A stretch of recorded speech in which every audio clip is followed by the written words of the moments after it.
We're going to move on to debate. Members in debate, who would like to debate?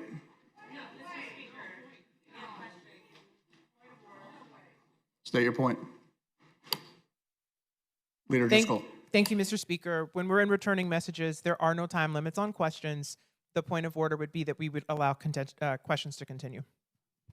That's not an appropriate point of order. It's the discretion of the chair to decide when we're finished in returning messages. It's the discretion of the chair when we finish with questions and move on to debate. We're going to move on to debate. State your point, Leader Driscoll.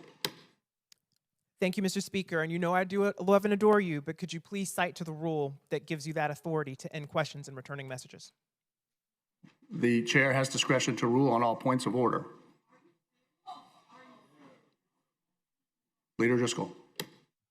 Thank you, Mr. Speaker.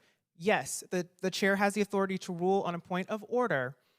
My question is, what is the rule that gives the chair the authority to end questions and returning messages? Because as I understand the rules on returning messages, there is no time management and members are free to ask the questions that they need to.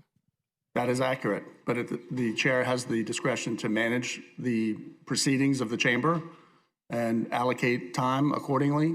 The questions we've been over 20 minutes in questions. They've tended to become repetitive around the same issues. So we're moving on to debate. Leader Driscoll.